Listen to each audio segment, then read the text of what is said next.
Segunda Epístola de Pedro, capítulo de número 3. No domingo que vem, a gente termina com a Epístola de Pedro. E aí a gente parte para outra série de mensagens.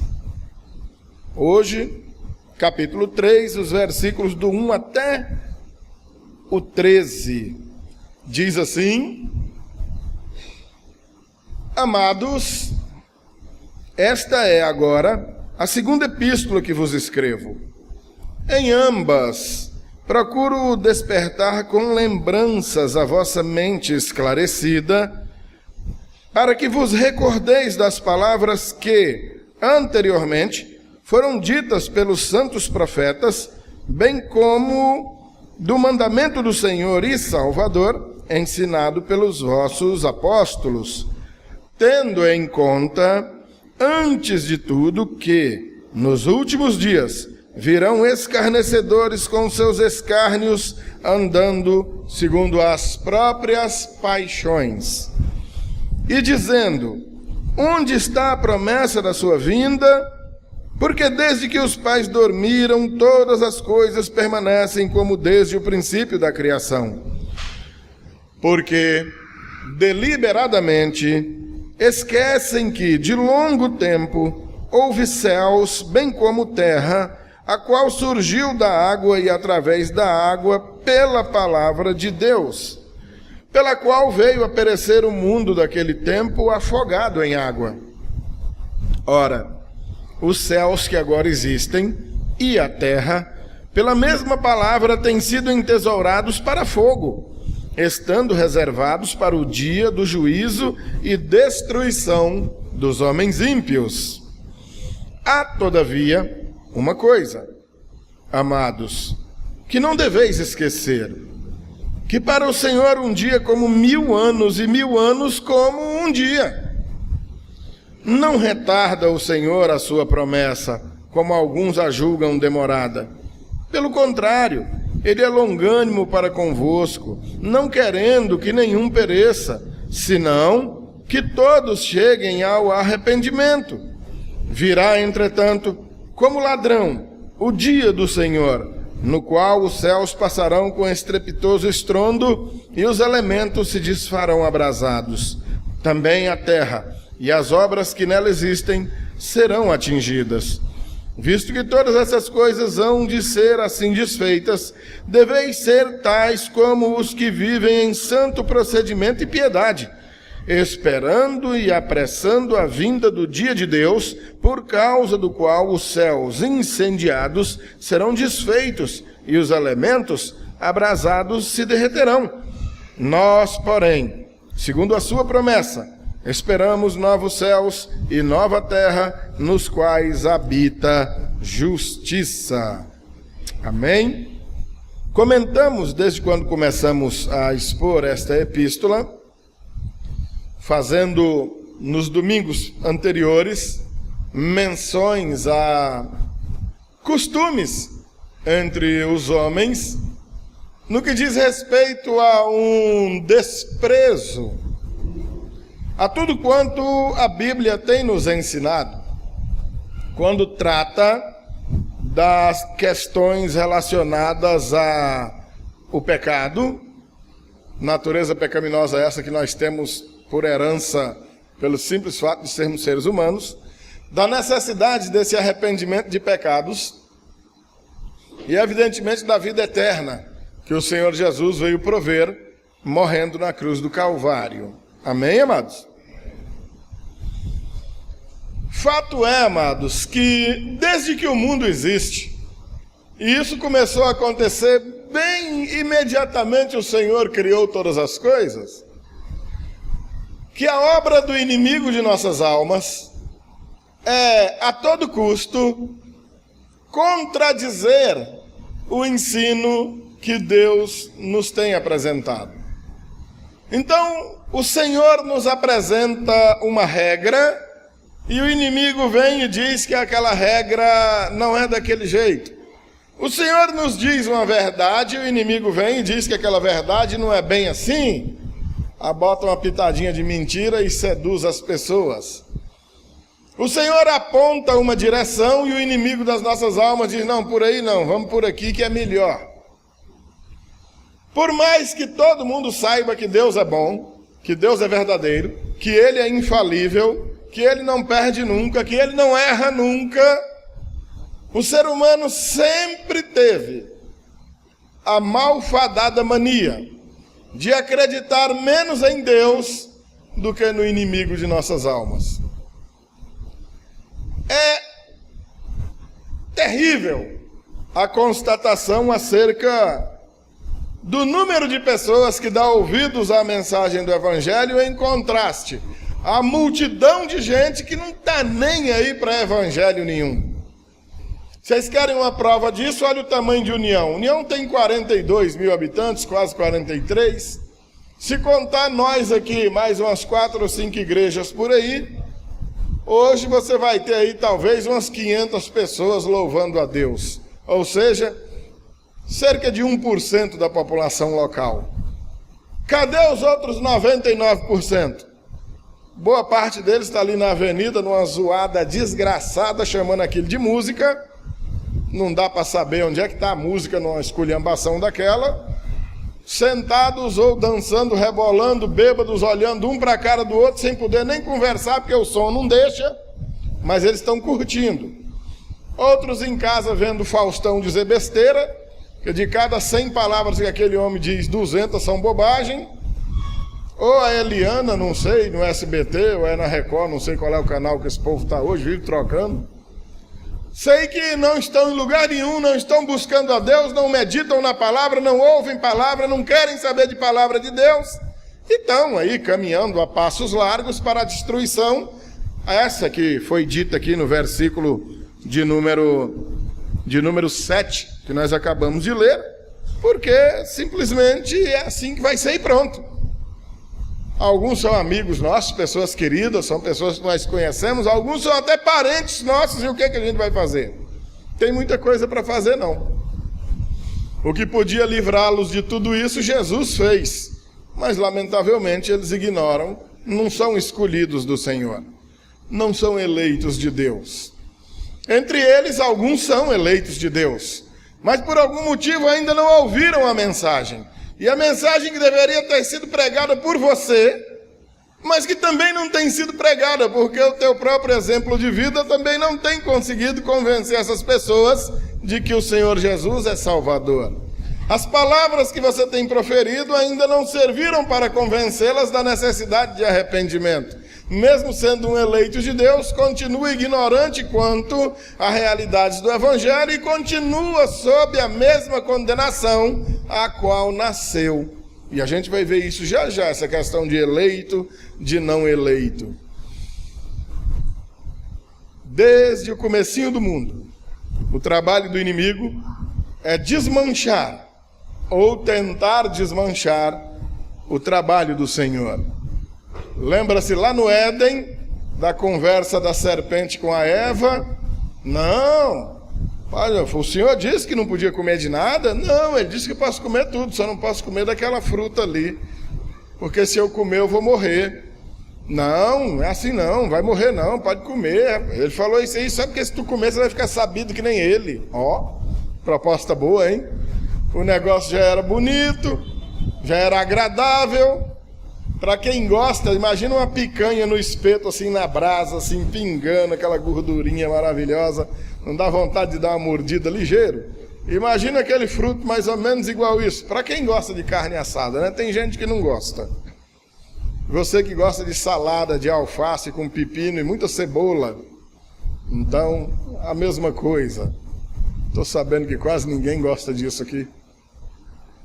Sempre o pecado é agradável aos olhos, é algo que a gente olha e cobiça. É bonito, a gente quer.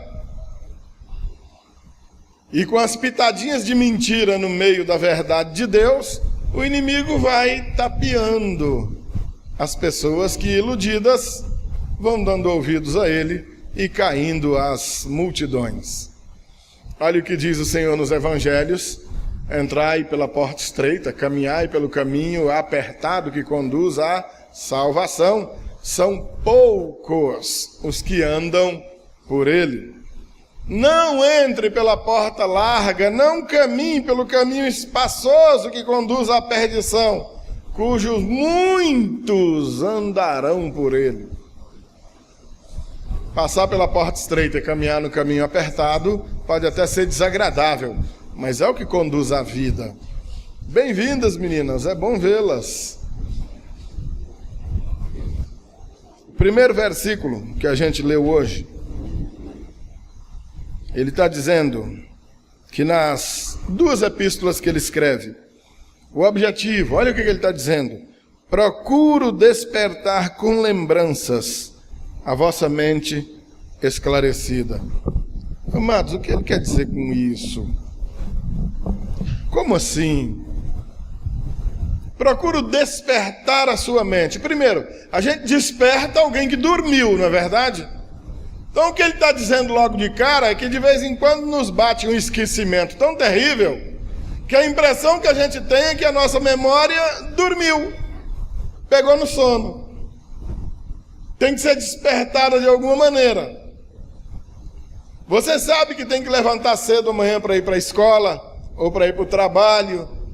Programa lá o relógio lá para despertar na hora.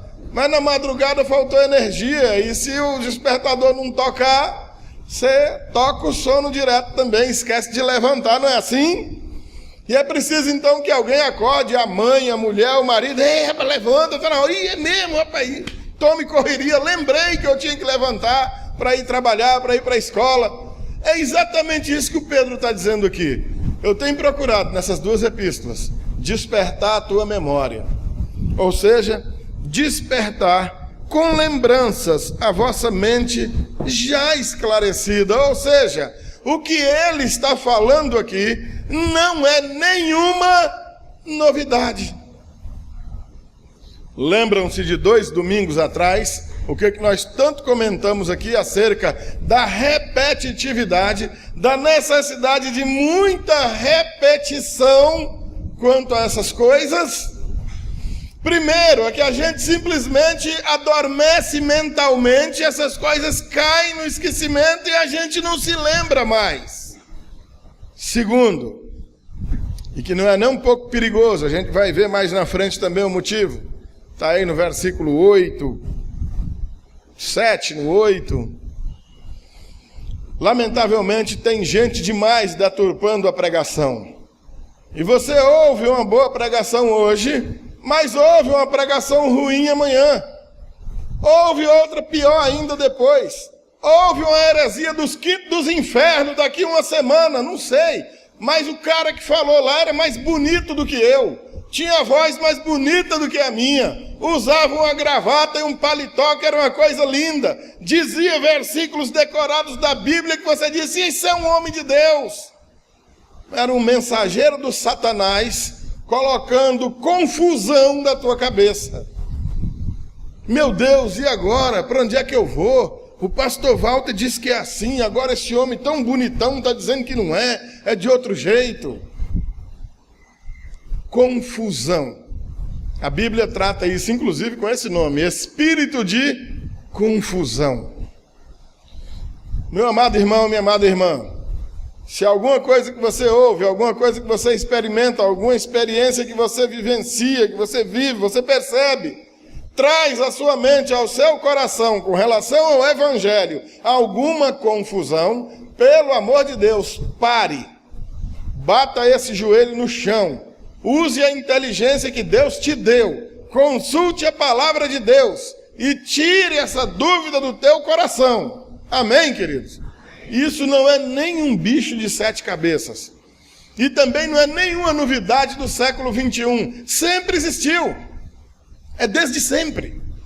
Os antigos profetas de Israel, antes de Jesus, já passavam por isso.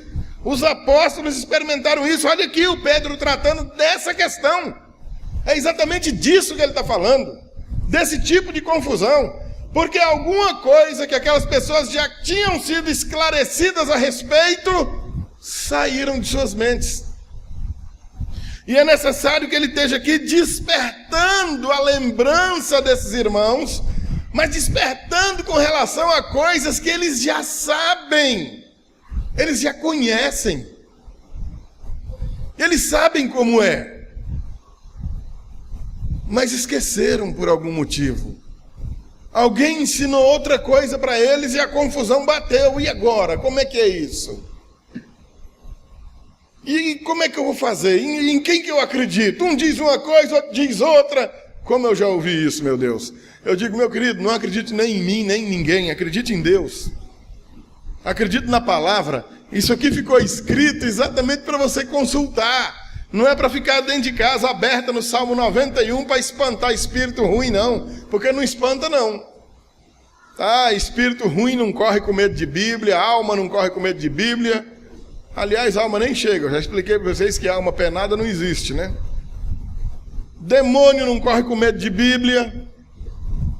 Isso é para você ler, meditar, aprender, colocar no coração, frequentemente estar lendo para se lembrar, tal qual está acontecendo aqui agora.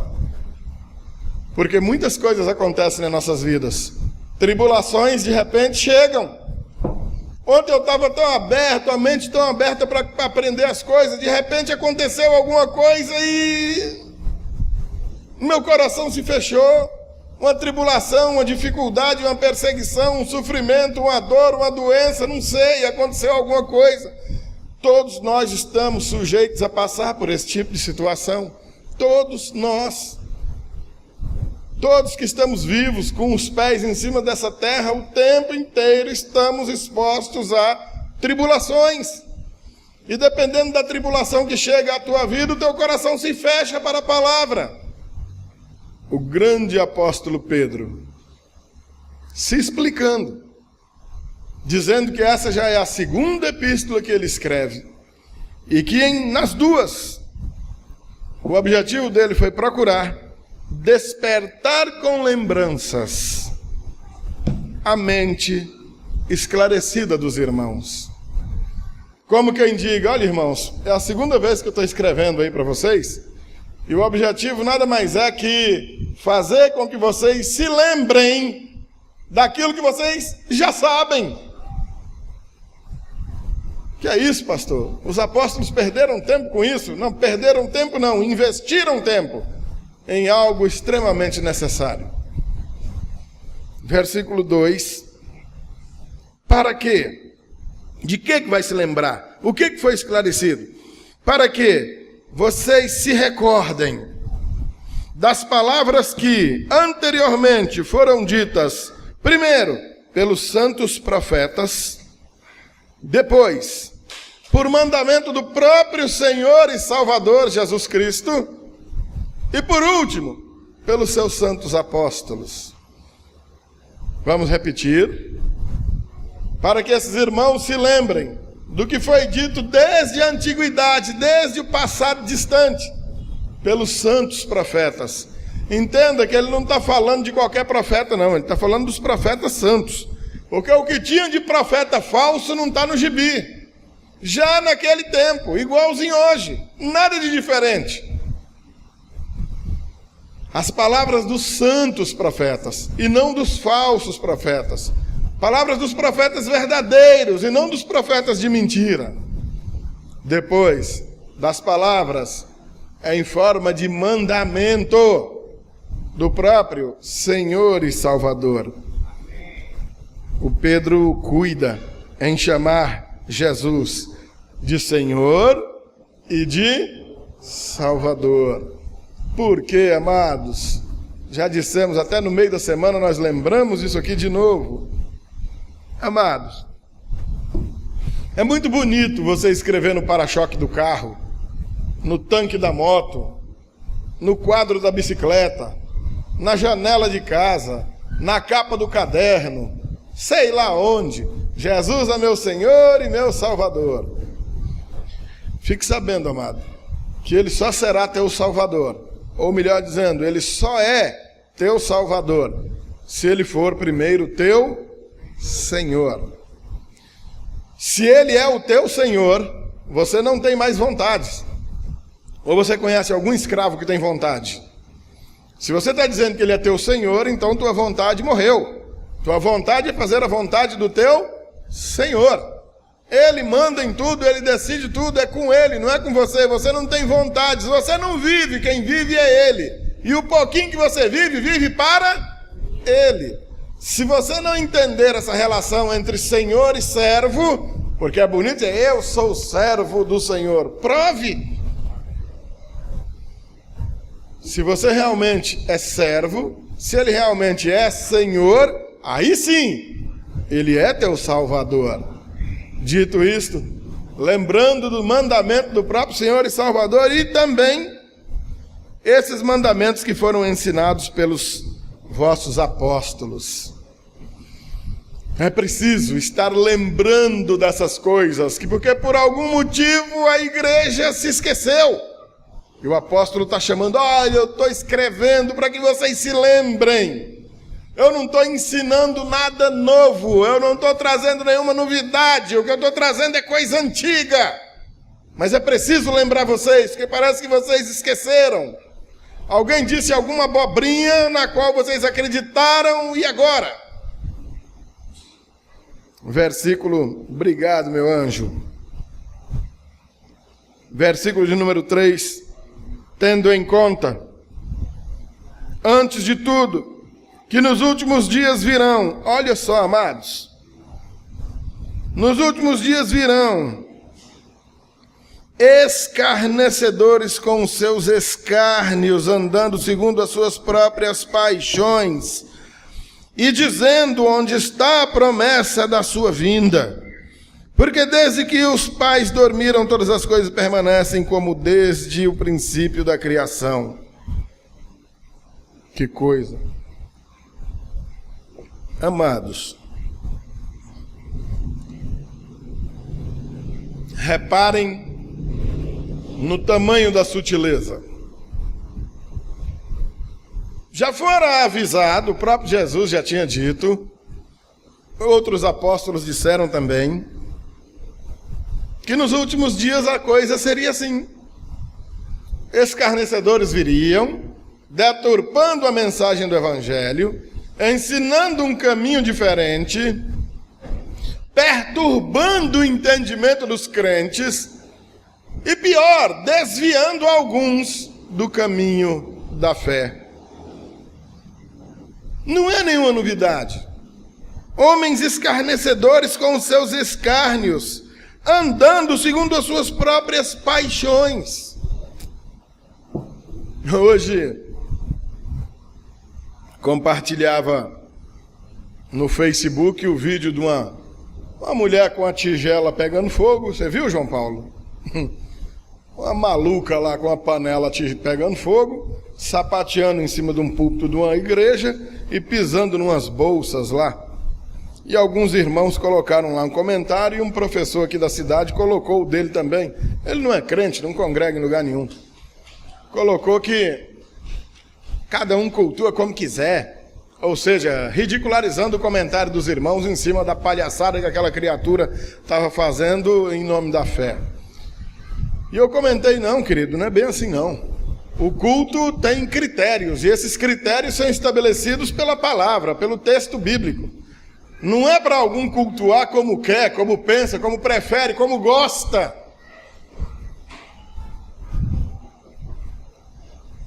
E, infelizmente, é essa a mensagem que o povo gosta de ouvir. A desses escarnecedores com os seus escárnios, andando segundo as suas próprias paixões. É isso que eles vão ensinar às pessoas, aquilo que enche os seus corações, aquilo que lhes agrada, aquilo que eles amam. Não necessariamente aquilo que Deus manda, aquilo que a palavra ensina, mas aquilo que eles gostam. A maioria deles gostam de dinheiro, gostam de fama, gostam de poder, gostam de eles serem exaltados, são idólatras e transformam eles mesmos em ídolos. E pior, eles arranjam pessoas que os idolatram, porque se trata de um culto mais fácil. O que é melhor, você dar dinheiro ou você se submeter ao senhorio de Deus? Fala, rapaz, o negócio é o seguinte, essa pessoa te fez um mal terrível. Você quer porque quer matar essa pessoa, esse é o desejo do teu coração.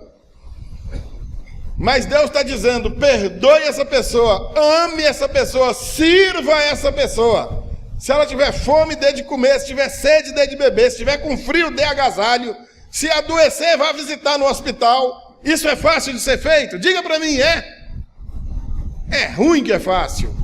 Se tu tá doidinho para matar a criatura, rapaz, vai dizer que vai lá servir e amar?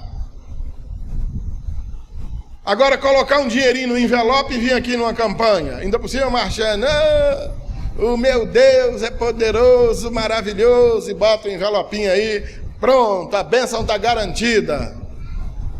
O que é mais fácil? Amar o inimigo ou colocar um dinheirinho no envelope?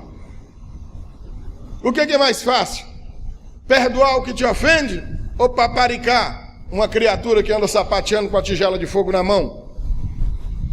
Entendam que esses escárnios, porque isso é um escárnio, é uma escarnecedora da palavra de Deus, aquela criatura do vídeo, João Paulo, aquela coisa lá, que alguns chamam de pastora, de apóstola, do diabo a quatro. Aquilo é escárnio, um culto segundo as paixões dela mesma, e que seduz, ilude, engana e mantém pessoas aprisionadas a uma cegueira espiritual infrutífera, destruidora. E a zombaria. Não, rapaz, a palavra de Deus não é assim, não. Versículo 4. Onde está a promessa da sua vinda? Rapaz, Jesus não falou que estava vindo? Nada, rapaz, deixa de ser bobo. Isso aí é uma metáfora, rapaz. Jesus, na verdade, todo dia está voltando. Todo dia ele volta no coração de um aqui, do outro acolá. Não acreditem nisso, isso é a mensagem de Satanás. Não escutem isso, isso é enganação. O Pedro está escrevendo isso aqui para chamar a atenção da igreja para uma realidade, para um fato que é concreto, algo que realmente vai acontecer, não é uma historinha para boi dormir, não é um jeitinho de falar, não é uma mensagem, não é um enigma, não é uma charada. Deus não está brincando com a cara de ninguém. Deus é um Deus responsável, Ele é sério. Deus não nos usaria para fazer gracinha. Eu vou fazer uma charada aqui para ver se vocês descobrem. Não, isso aí é no filme do Batman, é aquele tal de charada que faz isso. Não é Deus, não. Porque desde que os pais dormiram, que o mundo continua do mesmo jeito, rapaz. Toda a vida, desde que Jesus esteve aqui, disse que esse mundo vai acabar, acaba não, rapaz. Deixa de ser bobo, não vai acabar nada não. Mas tu é fanático mesmo. Tu acredita nessas coisas, mas tu é besta, hein, rapaz? É exatamente com essas palavras que vocês serão abordados. O pobrezinho do espírita acredita numa reencarnação, que eu não sei como é que o espírita conseguiu se formar e passar nas provas de matemática, porque até na matemática ele é reprovado. Porque se a encarnação é uma realidade, de onde é que saiu esse horror de gente que tem no mundo? Se todo mundo nasce e volta, nasce e volta, nasce e volta, de onde vem tanta gente? Eu me lembro da musiquinha quando o Brasil foi tricampeão lá no México em 1970, 90 milhões em ação, pra frente Brasil, 90 milhões em 1970, hoje nós somos mais de 200, mais do dobro. O mundo naquele tempo tinha 1 bilhão e poucos mil habitantes, hoje tem mais de 4 bilhões. E o espírita está com essa ideia de reencarnação, só se cada um reencarna em 10, 20. Tudo isso, mentira, para desviar a tua mente, o teu entendimento, acabar com o teu foco, desviar a sua visão do alvo que é Jesus. Amém, amados? Aí vem o versículo 5, começa os esclarecimentos. Porque deliberadamente esquecem que de longo tempo houve céus, bem como terra, a qual surgiu da água e através da água pela palavra de Deus. Quando ele está dizendo aí, esquecem, na verdade ele não está dizendo esquecem, não. Isso aí é claro que ele está dizendo esquecem, mas isso aí traduz-se melhor assim, ó. Voluntariamente eles desconsideram. Não é que eles se esquecem, é que eles não acreditam. Simplesmente não querem acreditar. Versículo 6. Essa mesma terra e essa água pela qual veio a perecer o mundo daquele tempo, afogado em água. Aquilo que o Senhor criou exatamente para gerar a vida, ele usou também para acabar com a vida. Porque ele é soberano e ele pode, é só ele querer. Versículo 7, ora.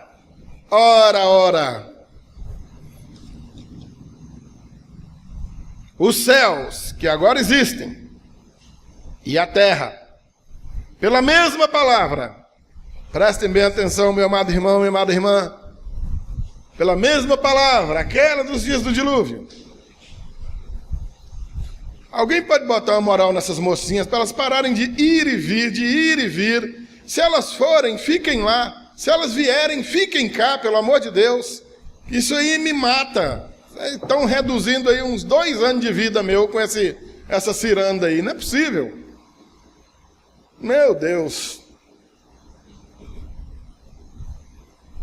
Ora, os céus que agora existem e a terra, pela mesma palavra, têm sido entesourados para fogo, estando reservados para o dia do juízo e destruição dos homens ímpios. Querido, você mesmo. É o quem, pastor? Você. Todo você que dá um valor tremendo às coisas dessa terra. Casa, carro, moto, bicicleta, sapato, vestido, meia, vaca, cabrito, mais do que vidas humanas, almas de seres humanos, do que a palavra de Deus e o anseio para com a eternidade. Você mesmo. É para você essa palavra aqui. Os céus e essa terra na qual você está pisando aí agora têm sido entesourados para fogo, destruição. Vai acabar tudo. Essa mesma terra pela qual você tanto tem brigado, dado a vida por ela. Pastor, não vem para o culto não, porque minha casa lá, eu moro num lugar perigoso, os ladrões vão roubar tudo. Rapaz, dependendo da situação, no mundo que a gente está vivendo hoje, é muito melhor que o ladrão vá na tua casa e ache ela vazia, do que de repente chegar e achar você lá e te fazer um mal maior. Largue tudo isso para lá e vá atrás de Deus, vai curtir a oportunidade maravilhosa que Ele tem te dado de uma igreja para congregar, um grupo de irmãos para pertencer, uma palavra de Deus para ouvir, nela meditar e consertar a tua vida, para que você tenha uma eternidade de segurança junto a Deus e não a preocupação com coisas que quer você vigie, quer você não vigie, vai tudo pro beleléu, vai derreter tudo, vai acabar tudo, e você está dando a vida por essas porcarias aí. Já parou para pensar nisso? Já demonstrou um pouco mais de preocupação com as coisas eternas do que com as coisas que o fogo vai lamber? Pensa nisso. Estão sendo entesourados para fogo,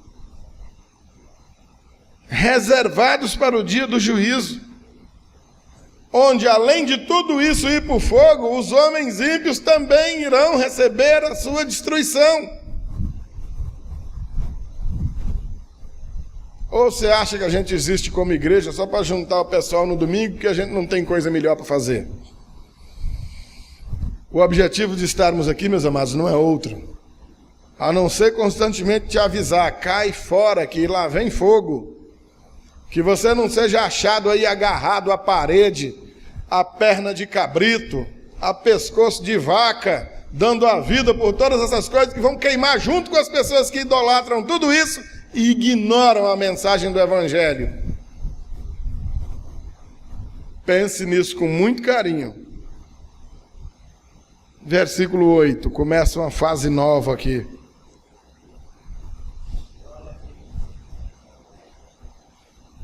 Há, todavia, uma coisa, amados, que não deveis esquecer. O tempo todo ele está chamando para que faça bom uso da memória. Que não se esqueça das coisas que ele está dizendo. Não se esqueça das coisas que já foram ouvidas. Uma coisa da qual vocês não devem se esquecer, que para o Senhor um dia é como 1000 anos, e 1000 anos como um dia. Por que ele está dizendo isso? Lembram-se que os escarnecedores, com os seus escárnios, cuidavam em dizer: não, rapaz, esse negócio de fim do mundo aí é besteira, rapaz. Desde que o mundo existe, está aí do mesmo jeito, deixa de ser besta, rapaz. Acaba nada, não. Do tempo, rapaz, quantos milhões de anos vão? Estão dizendo aí que acharam um dinossauro aí de mais de 100 milhões de anos. A Bíblia nem lembrou de falar desse dinossauro, mas não é para isso. A Bíblia não foi escrita para contar a história de dinossauro. Você quer conhecer de dinossauro, você vai estudar arqueologia, vai estudar outras coisas, paleontologia. Aí você vai saber de como é que é dinossauro. A Bíblia não foi feita para isso. A preocupação de Deus não era tratar de dinossauro, não, era da nossa alma. Um dia para ele é como 1000 anos, e 1000 anos como um dia. Os irmãos tiveram o prazer de ir comigo a Teresina agora, 2 meses atrás, e ouvir o Dr. Russell Shedd. Devem se lembrar, onde de modo maravilhoso aquele santo homem de Deus lembrava dessa passagem aqui. Eu adoraria ter a mesma desenvoltura do Dr. Shedd para falar dessas coisas, mas é ruim, hein? Vou ter que comer muito feijão ainda e certamente eu não vou chegar naquele patamar nunca. Quando ele disse assim, de modo tão carinhoso, olha o tamanho da humildade daquela criatura. Se os irmãos me pedirem um versículo, especificamente para provar isso que eu vou dizer, não tem como. Eu não conheço nenhum. Mas analisando a Bíblia em todo o seu contexto, ele tem uma convicção. E ele citou como exemplo: a mãe dele faleceu em 1959, lá na Bolívia. Está sepultada lá na Bolívia. Foi sepultada lá no ano de 1959. Faz tempo, né? Ele é um idoso hoje, quase 90 anos, né? 80 e tantos anos, quase 90. E ele dizendo que tem a convicção de que a mãe dele, uma crente fiel que foi, está na eternidade com o Senhor. E que quando ele morrer, irá se encontrar com ela lá. E que ao se encontrar com ela, certamente para ela, terão se passado ali uns 5 minutos, talvez, desde o dia em que ela faleceu, até o dia em que vai se encontrar de novo com seu filho querido. Mas como assim, se ela morreu em 1959, nós estamos no ano de 2016? É muito tempo, né? Quase 70 anos. Passaram-se uns 5 minutos na eternidade? Sim. E ele ainda brincou um pouco mais, ele disse: talvez eu me encontre com os antigos profetas, Jeremias, Isaías, quem sabe com Moisés, e eles estarão lá na eternidade até o momento em que eu me encontrar com eles, talvez há uns 10 ou 15 minutos. Porque eles estão na eternidade, amados. A eternidade de Deus não tem nada a ver com esse tempo que a gente tem aqui na terra, não. Nós temos essa limitação de tempo aqui. Na eternidade isso simplesmente não existe. É um equívoco muito grande você imaginar: rapaz, a minha mãe, por exemplo, faleceu em 91.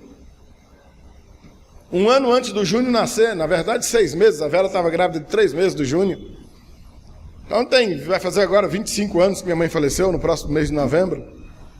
A imaginar que minha mãe está há 25 anos lá na eternidade. Ô, Senhor, acaba com esse mundo logo, que eu estou com saudade do meu filho. Não, não é assim. Ela acabou de chegar lá, é eterno. Se eu morrer hoje, 25 anos depois, vou me encontrar com ela, talvez tenha 1 minuto ou 2 que ela está lá na eternidade. Ô, meu filho, você é por aqui.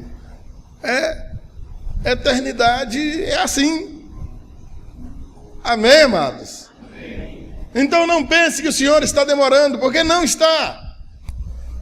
Tudo dele é feito no tempo certo, no tempo correto. Ele sabe todas as coisas, nós sabemos quase nada. Muito pouco, um tiquinho só. Versículo 9 é simplesmente tremendo. Fala de toda a bondade e misericórdia desse Deus tremendo nosso. Não retarda o Senhor, não retarda a sua promessa, como alguns a julgam demorada. Pelo contrário, ele é longânimo para convosco, não querendo que nenhum pereça, sendo que todos cheguem ao arrependimento. Todos quem? Aqui é que nossos irmãos universalistas, ou aqueles que creem em livre-arbítrio, usam. Tá vendo? Ele não quer que nenhum se perca. Amados, a carta é endereçada aos eleitos, não é ao mundo todo. Isso aqui está sendo escrito por santos de Deus, não é para o universo inteiro.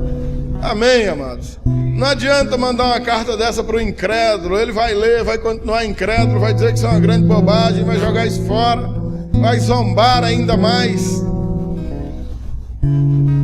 Entendemos que a única coisa que detém o Senhor é o completar do número de seus eleitos, aqueles que precisam ouvir o Evangelho por meio de mim, de você, que ainda não tem ouvido, porque a nossa pregação é fraca, fraquinha que nem choque de pilha.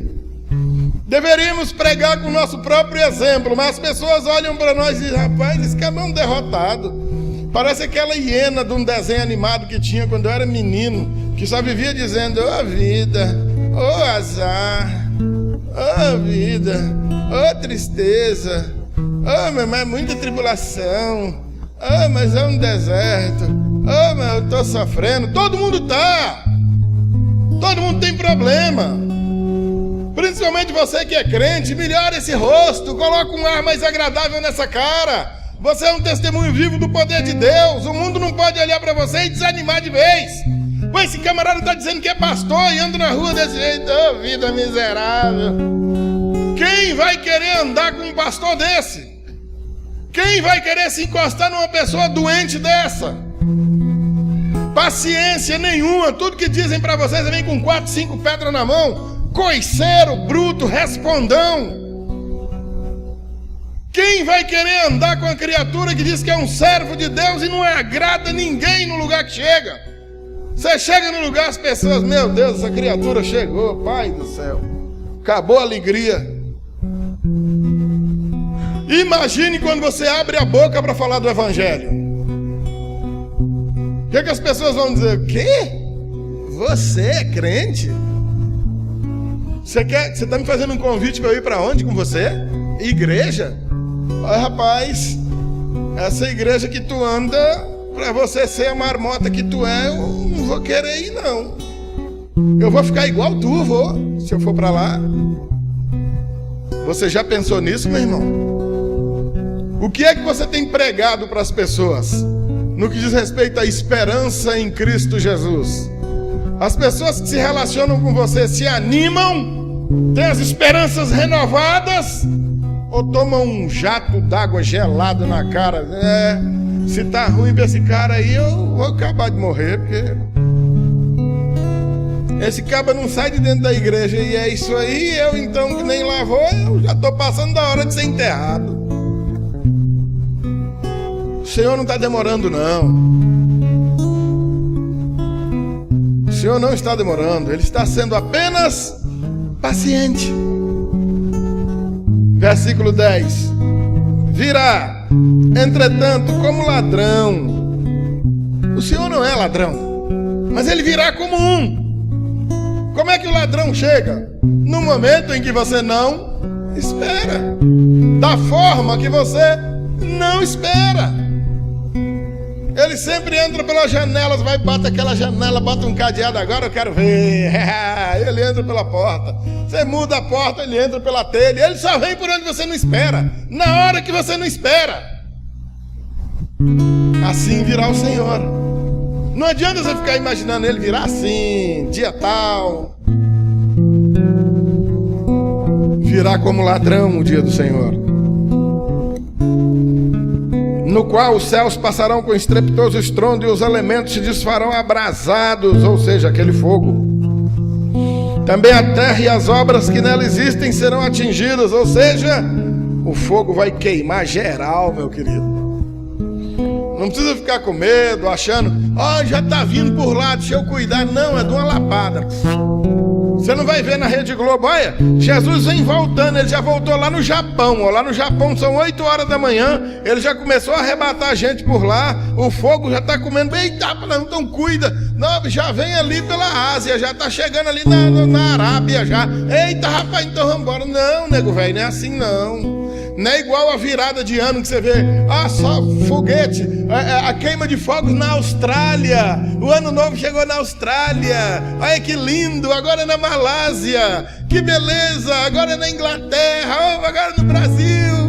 Não é assim não. Vai ser assim não, amado, é de uma lapada só. Igual um relâmpago que cai lá do outro lado onde seu olho vê aqui, puf, lá você está enxergando aqui, a vinda do Senhor será dessa maneira. Quando ele chegar não dá tempo de arrumar a mala, não dá tempo de, rapaz, eu vou ficar de olho nas palavras desse pastor, ver se esse buchudinho tem razão mesmo, vou ficar de antena ligada, vai que ele tem razão.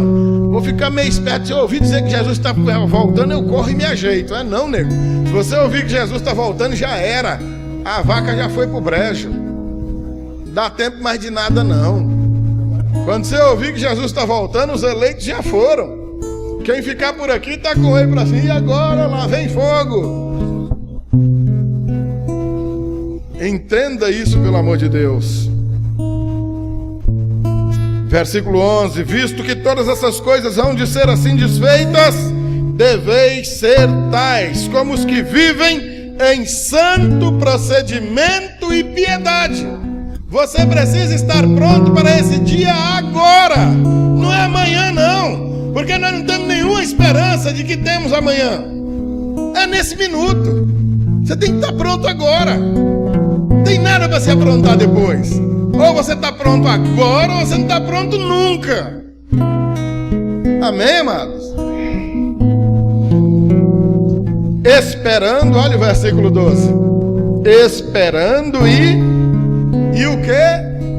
Apressando a vinda do dia de Deus. Apressando, como é que eu faço isso? Como é que eu apresso a vinda do Senhor? Pregando o Evangelho, amado. Vivendo o Evangelho. A tua própria vida já é uma pregação em si só. A tua vida, o teu testemunho de vida já é uma pregação. Os eleitos de Deus vão ser achados pela pregação do Evangelho, a partir do momento que você verdadeiramente brilhar como luz no meio das trevas. No lugar onde você chega, a treva é dissipada, acaba, você verdadeiramente brilha. Você, como sal nessa terra, coloca sabor no lugar onde você se encontra. Onde você chega, você é agradável. Os eleitos de Deus vão grudar em você que nem imã. E aqueles destinados à perdição vão te odiar cada vez mais. Alguns dos crentes do Senhor Jesus ao longo da história têm sido simplesmente assassinados por causa disso. Mas os eleitos de Deus vão sendo achados e retirados da perdição na qual se encontravam. Amém, meu? E apressando a vinda do dia de Deus, por causa do qual os céus incendiados serão desfeitos e os elementos abraçados se derreterão. Ou seja, vai tudo pro beleléu, amados, não vai sobrar nada. Mas, glória a Deus, amados, temos uma esperança. Amém, queridos? Amém, amados? Para nós a coisa não está feia assim não. Versículo 13: nós, porém, segundo a sua promessa, esperamos novos céus e nova terra, nos quais habita justiça. Amém, amados? Glória a Deus. Nós temos uma viva esperança, e é por essa esperança que nós vivemos. Amém, amados? Vamos ficar de pé, vamos orar a Deus.